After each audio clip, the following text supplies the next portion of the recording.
Hello जी, राधे राधे, जय Shri Krishna. Welcome और welcome back to my YouTube channel. कैसे हैं आप सभी?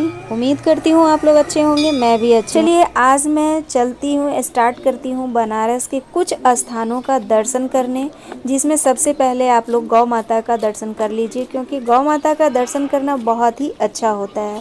उसके बाद सबसे पहले अब निकलते हैं हम लोग एक ऐसे मंदिर की तरफ जहाँ 151 नर्मदेश्वर शिवलिंग स्थापित है और 12 ज्योतिर्लिंग मणि स्फटिक के स्थापित हैं, जिस कारण इस मंदिर का नाम मणि मंदिर पड़ा है। जहाँ पे सबसे पहले एंट्री करने से पहले एक बड़ा सा नंदी जी बैठे हुए मिलते हैं, तो सबसे पहले इनका भी दर्शन आप लोग कर लीजिए, क्योंकि इनके दर्शन से ही सारा काम स्टार्ट होता है। किसी भी शिव मंदिर में जाइए या भोले बाबा का मंदिर में जाइए तो सबसे पहले नंदी बाबा का ही दर्शन मिलता है। तो चलिए हम मिलते हैं अंदर। सबसे पहले एक बहुत बड़ा शिवलिंग यहाँ स्थापित है, जो देख करके काफ़ी सुंदर लगता है, क्योंकि इतना अच्छे से श्रृंगार यहाँ के पंडित जी ने किए हुए हैं कि देख करके काफ़ी मन खुश हो जाता है। और यहाँ पर लेकर के आ गई थी मैं अपने कान्हा जी को, और कान्हा जी को भी यहाँ पे स्थापित कर दी थी। थोड़े देर के लिए बैठा दी थी कि आप लोग भोले बाबा से एक दूसरे से मिल लीजिए। उसके बाद यहाँ पे स्टार्ट होता है भगवान जी का दर्शन से स्टार्ट होता है। तो चलिए हम 2 लाइन सबसे पहले तो मणि मंदिर के बारे में कुछ बता देते हैं, जितना मुझे जानकारी है, क्योंकि ज़्यादा जानकारी तो मुझे भी नहीं है, जितनी भी है मैं आप सभी के सामने बता देती हूँ। तो मणि मंदिर के बारे में कई धार्मिक मान्यताएं प्रचलित है। इस मंदिर का कुछ रहस्य है। इसकी अनूठी संरचना और आध्यात्मिक महत्व से जुड़ा हुआ है, न कि किसी प्रामाणिक चमत्कार से। इस मंदिर का सबसे बड़ी बात यह है कि मंदिर में भगवान श्री राम, भगवान शिव शक्ति और पंचदेवों का एक साथ दर्शन होता है। इसे शैव और वैष्णव परंपराओं का सुंदर समन्वय का प्रतीक माना जाता है। मंदिर का मुख्य शिवलिंग जो बड़ा वाला है वो भगवान राम दरबार के ठीक सामने स्थापित है, जो शिव और राम का एकता का प्रतीक माना जाता है। यही वो 12 ज्योतिर्लिंग है।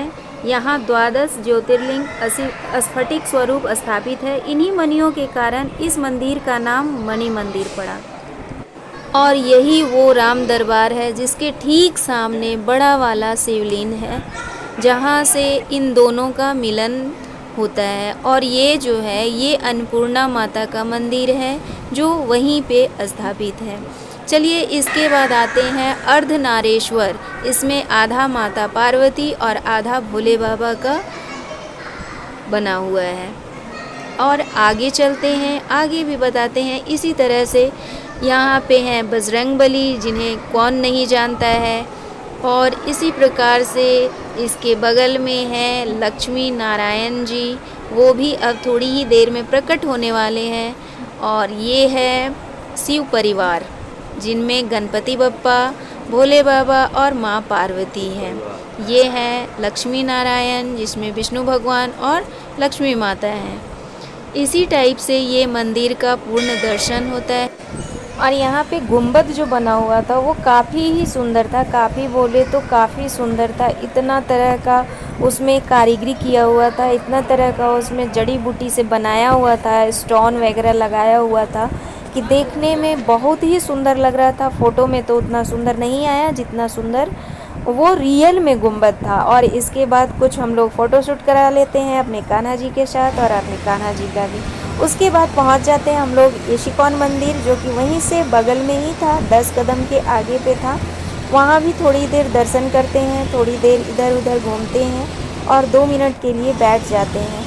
वहाँ दर्शन करने के बाद फिर हम लोग वहाँ से निकलते हैं, और थोड़ा सा बाहर में एक छोटा सा शॉप था, जिसमें अपने कान्हा जी के लिए थोड़ी सी छोटी मोटी शॉपिंग कर लेते हैं। अपना कुछ शॉपिंग नहीं करते हैं, बस कान्हा जी का छोटी मोटी शॉपिंग कर लेते हैं। और वहाँ से निकल जाते हैं हम लोग एक संकट मोचन हनुमान मंदिर।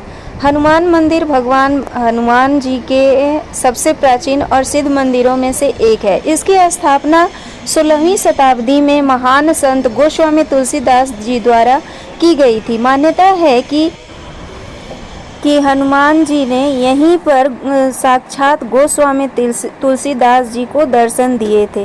मंदिर और यहाँ के विग्रह से जुड़े कुछ बहुत ही प्रमुख बातें हैं जो मैं आप सभी को बताना चाहती हूँ। मूर्ति की विशेषता यह है, यहाँ हनुमान जी की मूर्ति मिट्टी से बनी हुई है जिसे गोस्वामी तुलसीदास जी ने स्वयं स्थापित किया था। मूर्ति के ठीक सामने प्रभु श्री राम जी के चरण स्थित है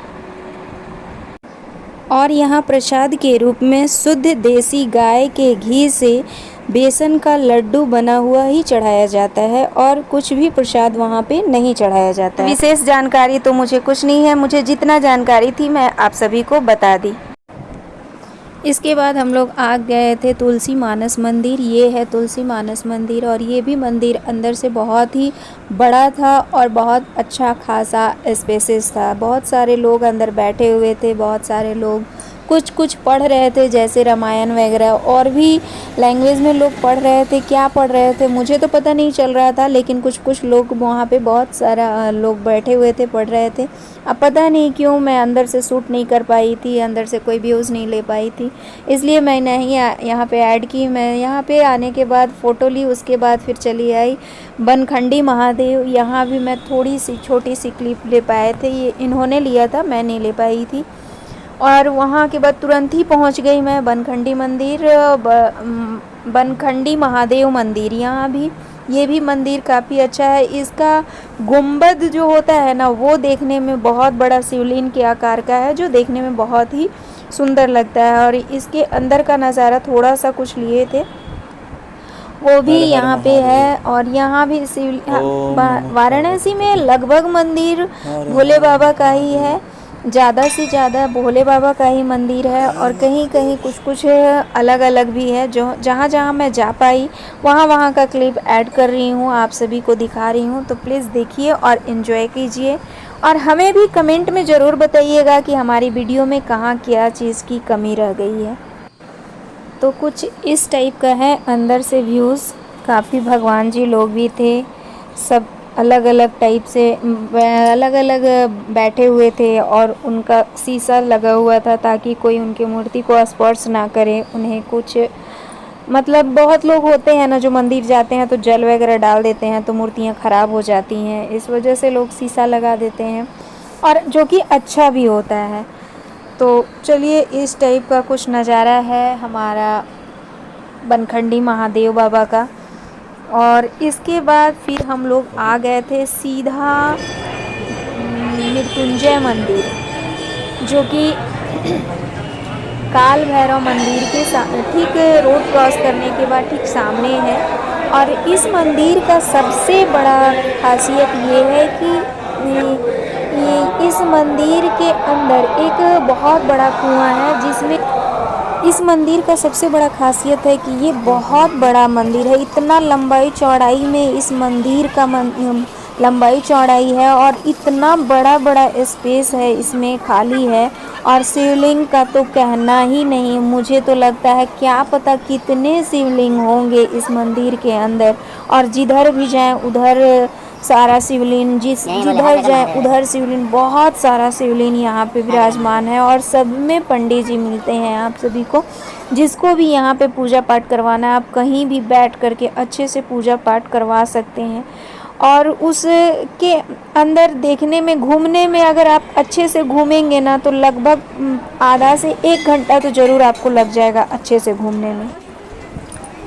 और इसके बाद यही वो कूप है जिसे लोग धन्वंतरी कूप के नाम से जानता है, और इसे भी महामृत्युंजय कूप के नाम से भी जाना जाता है। लोगों का मान्यता है कि इस कुएं का जल जो भी पीता है उसको पेट से संबंधित जो भी बीमारियां होती है वो सारी समस्याएं खत्म हो जाती हैं सिर्फ इस कूप के जल को पीने से।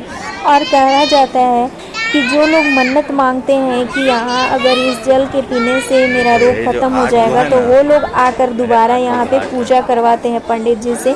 या तो वो महामृत्युंजय जाप करवाएं, या तो वो रुद्राभिषेक करवाएं, या जो भी वगैरह वगैरह वो लोग यहाँ पे करवाते हैं।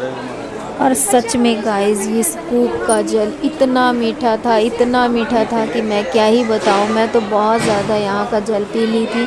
अगर मेरे पास साधन होता ना तो मैं 5 लीटर या 10 लीटर भी जल वहाँ से लेकर के आती, क्योंकि जो मैं ख़रीद रही थी ना पानी, उससे कहीं ज़्यादा बेटर टेस्ट इस पानी का था। अगर आप लोग जाइएगा ना तो मेरे कहने पे एक बार ज़रूर इस जल को टेस्ट कीजिएगा। कसम से गाइस रियल में बहुत ही अच्छा जल था।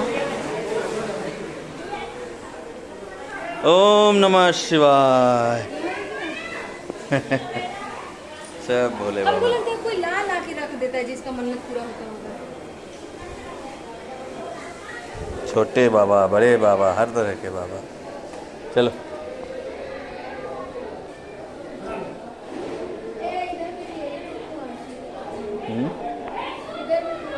अब हम जा रहे हैं नमो घाट।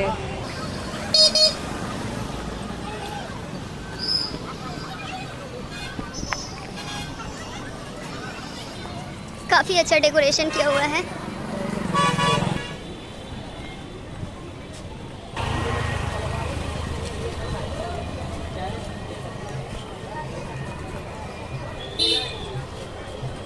कल वही पैसा में ये देखिए नमो घाट दिखने लगा, यही है मेन।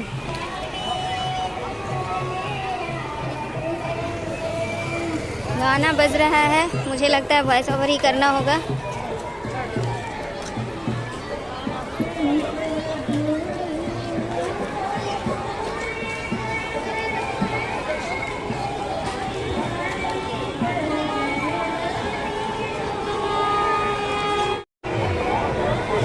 कुछ इस टाइप का है नमो घाट का नज़ारा। यहाँ कुछ और अलग से कुछ भी नहीं है, बस यहाँ जाइए, फ़ोटो खिंचवाइए, थोड़ा इधर उधर घूमिए फिरिए और निकलते बनिए। तो बस वही चीज़ मैंने भी किया। मैंने भी ज़्यादा कुछ नहीं किया।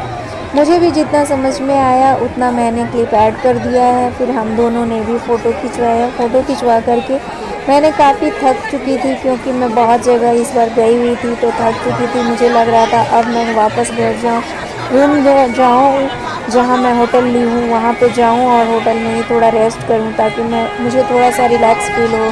क्योंकि उस दिन गर्मी भी बहुत ज़्यादा था और मैं बहुत ज़्यादा गर्मी में भी बहुत परेशान हो गई थी। तो चलिए ये मिलते हैं नेक्स्ट ब्लॉग में। इस वीडियो को यहीं पे एंड करते हैं, क्योंकि ये वीडियो काफ़ी लंबी हो जाएगी, इसलिए thanks for watching. Bye bye, जय श्री कृष्णा। हाँ, और अगर आप लोगों को मेरी वीडियो थोड़ी सी भी पसंद आई हो तो please like share and subscribe कर दीजिएगा। Thanks for watching. Bye bye, जय श्री कृष्णा।